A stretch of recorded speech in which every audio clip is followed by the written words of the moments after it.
Welcome to the Iowa State Sportsman Show. I'm your host, Ben Tupman. I'm Kyle Wood. And I'm Nick Johnson. It's time to get back to the ice fishing this week. Guys, we only got a couple more weeks left of good ice, and you guys hit up a farm pond last Saturday and did a real good job. So talk about that fishing trip. Yeah, it's a pond that I've fished in the past a couple times. I haven't fished it for quite some time now, but took Kyle out there and my buddy Tony Sint, and we really did well. We caught a nice bass, some nice crappies, and some big bluegills. Yeah, and we actually had a situation where the barometric pressure was rising, which usually helps fishing, which we definitely noticed in the middle of the day when we were out there. We also had a cold front that was approaching, so as the day went on, the wind picked up and it started to cool off a lot, and that's when the bites started to taper off. But overall, we did pretty good, covered a lot of water, and caught some pretty good fish. Yeah, Cool. Typically when you have a rising barometric pressure like that, usually the fishing turns on a little bit. It seems to be better when it's higher than lower. Cool. So guys, in this video that you're going to see from this trip, they're going to have a lot of instruction, but they're also going to be pulling a lot of fish out of the ice. So enjoy this fishing trip. All right, we're out here today on a farm pond we've never been on before. So as you can see, we drilled a bunch of holes to help us kind of cover the area and find out exactly where the deep parts are and the shallow parts. By using a Vexilar, we've been able to find that there's a nice little trough out in the middle. It's about 20 feet deep, but it seems like most of the fishermen come in about 10 to 15 feet of water. Oh boy, he's not that big. Oh yeah. Nice little bluegill. A bunch more down there too. Not a bad fish. Let's see if we can catch another one. Come on. There it comes.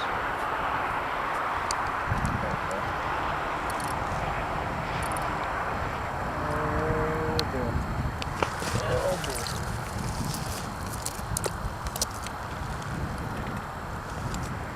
Oh, micros.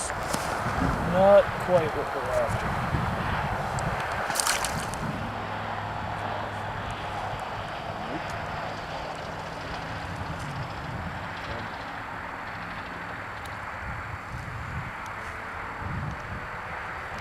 Got a little guy, but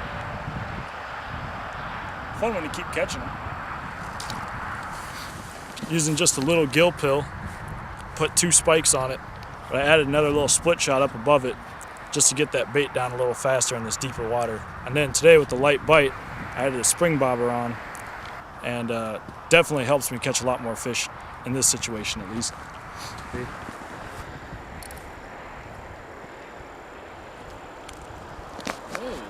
Better bluegill.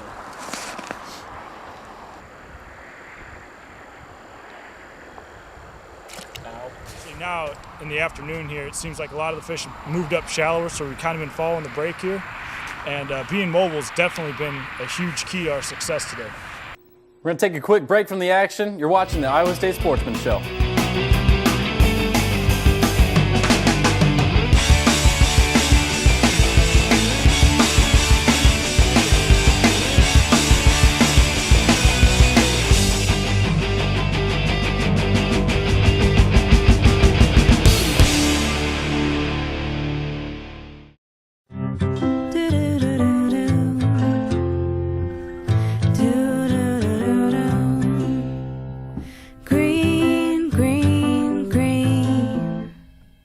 It's your home, it's your dream.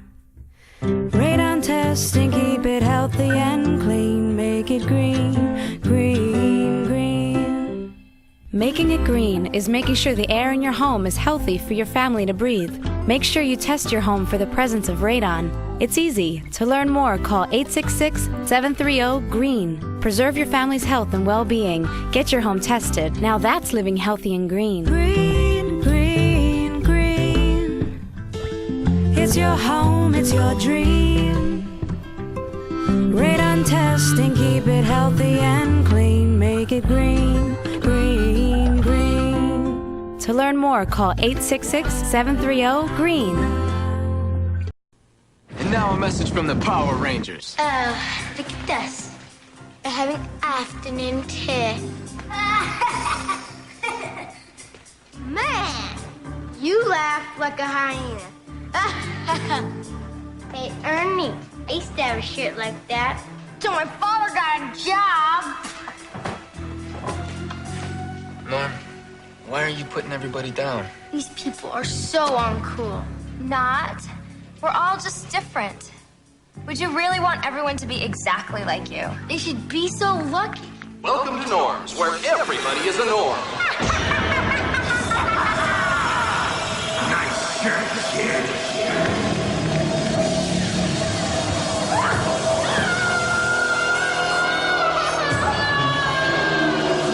You don't think everybody should be the same?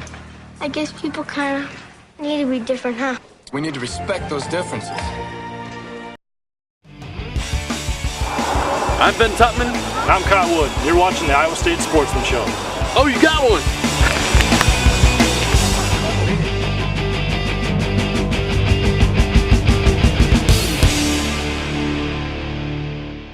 Welcome back to the Iowa State Sportsman Show. We're going to take you back out to that farm pond now for more fishing.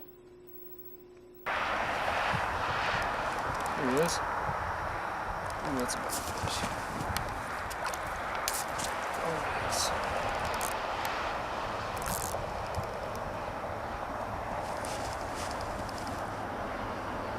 Come on in the hole. Nice. A good slab. 1, 2, 3, 4, 5, 6. Black crappie.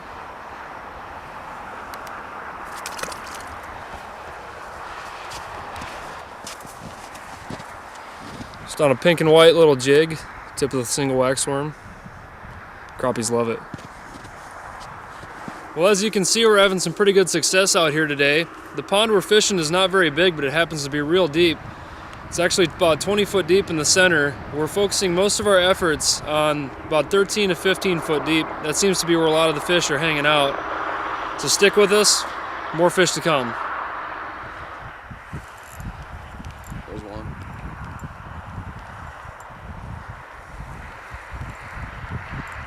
That's a nice one. Yep. Nice crappie.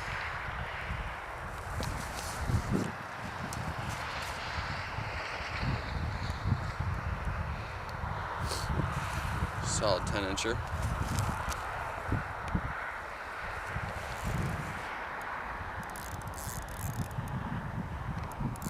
Oh, it's a big bass. Oh my God, that's a big bass.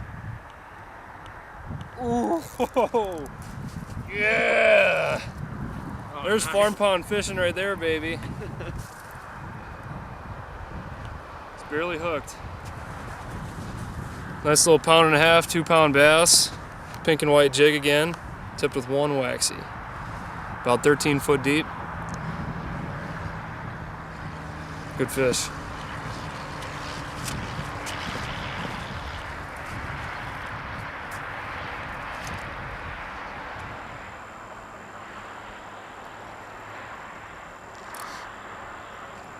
Little brother fish. Oh yeah.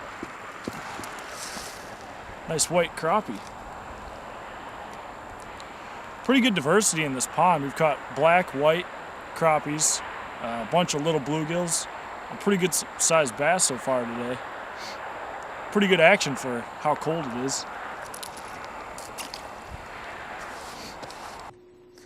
Guys, that was a great day of fishing, and fishing those farm ponds can often be a big payoff. Yeah, and we caught some really good sized fish, especially for the size of the pond we were fishing. We know there's bigger ones in there, but usually that's what you can kind of expect going out to farm ponds. Absolutely. A good tip to finding these farm ponds is just getting online and looking at aerial photographs, getting on the Story County Land Assessor and finding out who owns these ponds, and if you're lucky, hopefully they'll give you permission to fish on them. Yeah, so it takes a little bit of research and a little looking, but often, it can be a gold mine of fish. Yeah, and the nice thing about fishing on a farm pond is it doesn't really take any skill really to find the fish. Usually you know where the dam is and the deepest part of the pond. That's usually where all those fish are going to be sitting this time of year. Yeah, and often, you have the whole pond to yourself, so it can really make for a relaxing day out on the water. All right, great stuff, guys. We're going to take another quick break. When we come back, we're going to have our viewer questions and the Ben's Dad's emailed video of the week. Keep it here on the Iowa State Sportsman Show.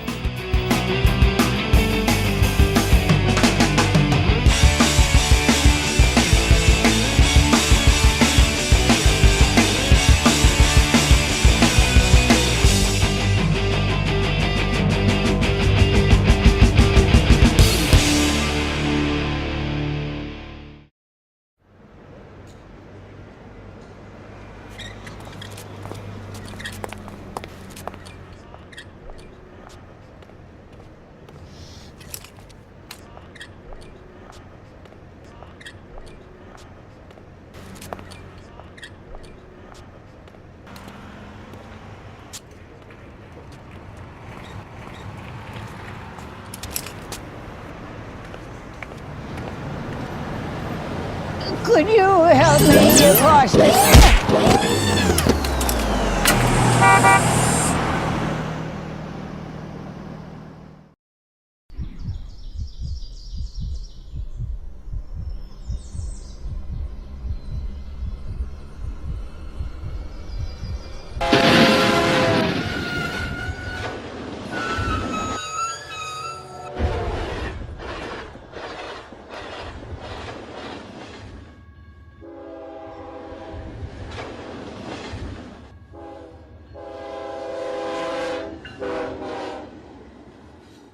Kara Cranchis always wanted to change the world. She just didn't know how, until one of Kara's professors got her into astrodynamics and sparked a passion for engineering that not only improved her paper airplanes, it led her to aerospace competitions, from Kansas to Japan, which helped Kara Cranchis land her dream job at Mission Control. Houston, we have absolutely no problems. Enjoy your adventure at Iowa State. Visit chooseyouradventure.net.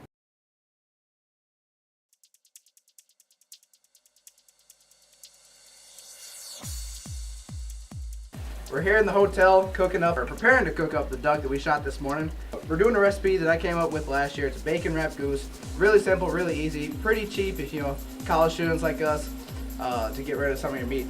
So what you're gonna need is some Worcestershire sauce, some pork rub, some bacon, and some skewers. You're gonna marinate your cubed duck or goose in the Worcestershire and pork rub. Then you're wrap it in bacon, put it on skewers, throw it on the grill till it's golden brown. It only takes 10-15 minutes to cook. Real simple. Stick with us. We're gonna show you how to cook this up. Time to marinate. You're gonna want to use a lot of Worcestershire sauce just to make sure there is no gamey flavor. Because with both ducks and geese, if you don't marinate it enough, you will get a gamey flavor. Don't skimp on anything. You make sure you get you a lot in there. So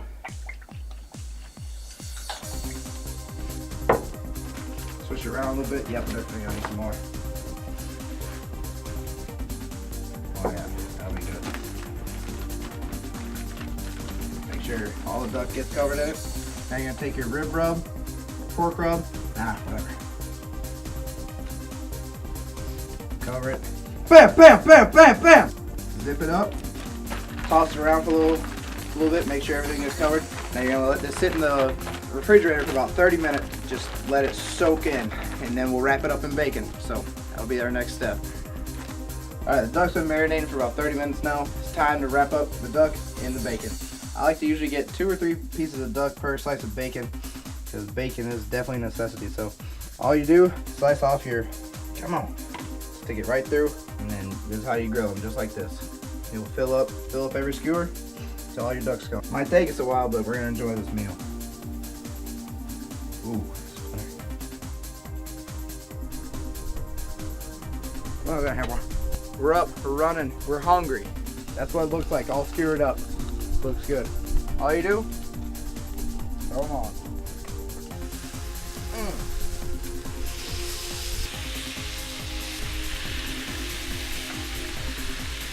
That's all we're gonna fit on that for right now. We'll let those cook.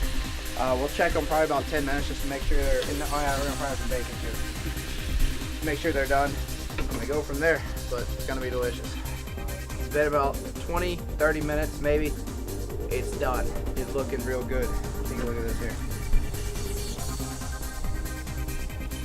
Got a nice golden brown color. Ready to eat. Back in the room. Time for a little taste test. Perfect. Definitely recommend doing this with your next duck. Hope you do end up trying this. It was real delicious. Next time, come at you with a new recipe. Nice. Hey guys. Ooh, I've been looking for that. Has Legal seen this? Yeah. Cheryl, what happened to your, Oh, yeah, I know. If it gets any worse, I'll have it checked out. Worse? How could it get worse? Yeah, maybe we should call somebody? I'm fine. You wouldn't ignore this, so why ignore the signs of a stroke? At the first warning signs, call 911 immediately, because time lost is brain lost. If you don't clean up your room, the Board of Health is gonna condemn it. You make that face again, it's gonna freeze that way. If you don't get your blood pressure checked, you could have high blood pressure and not know it and die from a stroke.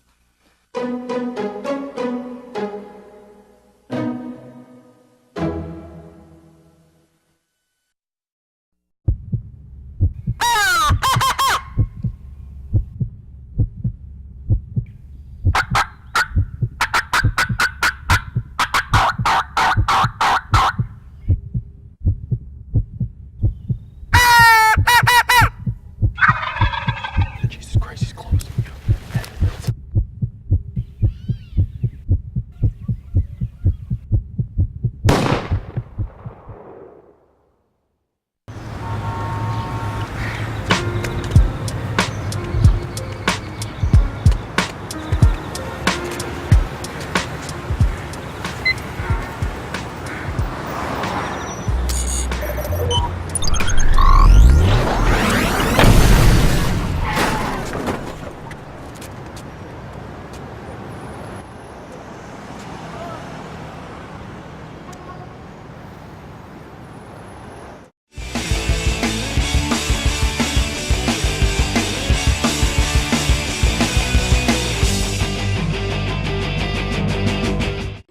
Welcome back to the Iowa State Sportsman Show. It's time to answer viewer questions once again. So, guys, our first question comes from Brandon Rowe. He asked, while fishing for smallmouth, what is the best bait to use for a calm, shallow, rocky bottom lake? I think I'll let you handle this, Kyle. You're the bass assassin or the master baiter of hooks. Thank you, Nick. Well, usually what I like to do in a situation like that, smallmouth that are up shallow tend to be really spooky. So I usually go with a two-technique approach. So the first bait I have tied on is usually either a spinner bait or a jerk bait of some kind. That can be a hard body bait or a soft plastic like a jerk shad. But usually you keep that natural colors. I like clear colored or like a pearl white. But I'll get on top of that flat and I'll just start cruising with my trolling motor, throwing that. And usually that fish, the smallmouth, will follow the bait back to the boat. And then that's when I grab my second bait, which is a drop shot or a shaky head. Usually that fish will come up right behind the lure. They'll sit down in the shadow of that boat, and you can just drop right down in front of them, shake it a couple times, and usually they'll hit it. All right, good stuff. Next question comes from Mitch Liesma. He asks, how do you properly breast ducks, pheasants, and geese? Pretty good question. I think, well, for geese, usually I just peel back the breast feathers and the skin. I just breast out the meat there. I usually don't really keep the feet or anything like that. But for ducks, Nick, if you could grab your monkey, please. Absolutely, Kyle. All right, so with this, we're going to pretend this is our duck. So you have your head, your feet, your wings. I actually learned about this technique this past fall, and it works out really good, especially if you're someplace where you need to keep the wings on for transportation. What you do is you step on the feet and the head, and then with your middle finger, you stick it in the groove on the breastbone, and make sure you break the skin, and then with your thumb you get right down at the point of the breastbone and you just grab and pull, and you get that whole breast and the wings come with it. And then for pheasants, I think, Nick, you have a pretty good technique. Some of you may have seen this before. It's pretty simple. Again, arms are the wings. Here's the feet. Basically all you do is get your feet, stand on the wings, set the pheasant on its back, and get your feet so they're real close to the pheasant's body. Grab the feet, one in each hand, and pull straight up, and basically you get all the innards leave with the carcass, and meat and breast all come one fell swoop. Pretty simple. Pretty simple. Nick, thanks for bringing your monkey along today. Anytime. To demonstrate that for us. It's time to move on to Ben's dad's emailed video of the week. It's no secret that we all enjoy a drink or two every now and then on the Iowa State Sportsman Show. So we learned this week that nature also enjoys drinking.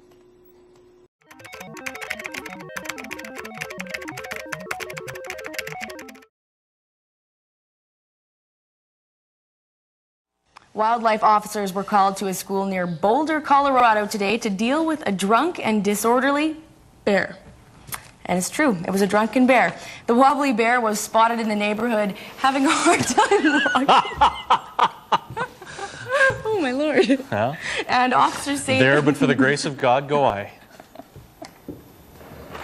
Anyhow, it was fermented apples that were the culprit. It's that time of year when they're all... My gosh. I've been that bear. I'm not proud of it. Back in my university days, I was that bear. Oh, my lord. Have a good night, everyone. Hey, Ben, that kind of looked like you last Wednesday. What can I say, man? That was actual footage from, I had to take that black bear out that chased me down in the Northwoods, so had a good time, but that bear just couldn't hold his liquor, you know. Yeah, those crazy lush bears and their alcohol. All right, well, that's bringing us to the end of our third show. We want to remind you to keep posting those questions on Facebook. These guys here, they don't want to go out of work, neither do I. So keep posting those questions. Thanks to everybody that's posted so far. Also, if you'd like to be seen in the trophy case, post your pictures of you with your fish or ducks or deer or what have you. So also want to check us out online at the ISUtv Club's website. There you can watch episodes online. Again, we're on every Thursday night at 8, Channel 18 in Ames and on campus. And I think that's about it. Thanks for tuning in again to Iowa State Sportsman Show. For Nick Johnson, Kyle Wood, and Nick's Monkey, I'm Ben Tupman. Have a good week.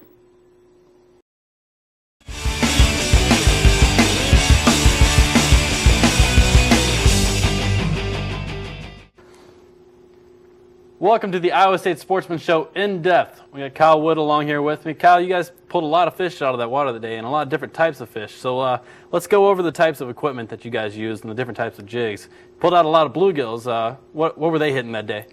Well, that particular day, I happened to use one of my favorite jigs, which is called a gill pill. There's nothing too special about it, really. It's just a really small little jig. This one's green pumpkin colored. It's got a little orange belly on it. One of the best parts about this jig is it's really, really small. And on that day, we had really, really clear water conditions, which usually means real finicky fish, especially through the ice. And with that weather system we had rolling in that evening, created some pretty tough conditions. So I went the smaller jig, natural colors, and it's pretty much was the ticket to catch all the bluegills that day.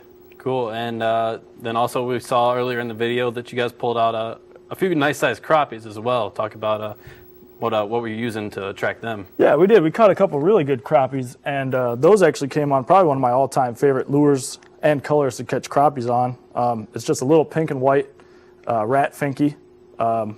This happens to be a really, really small one. The one Nick was using was a little bigger than this. He actually caught his bass on this one too. But again, real subtle, nothing special. Just tip it with a wax worm, or we had some spikes that day too. I know I was using blue and red. Nick happened to be using the natural colored ones, and Tony was using just regular wax worms. So it was kind of a combination of things that seemed to work out that day. We went with our old standby colors and worked out really nice for us. Yeah, and even that good-sized bass. What was that caught on?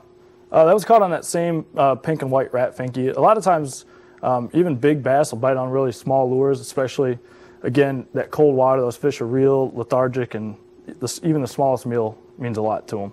Absolutely. Well, you guys did a great job that day, and we got more ice fishing coming up for you guys on next week's show. We're taking a trip up to Mille Lacs with the ISU Fishing Club, so stick around for that next week. Again, I want to thank you for tuning in to the Iowa State Sportsman Show in depth. We'll see you next week.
was spotted in the neighborhood having a hard time walking.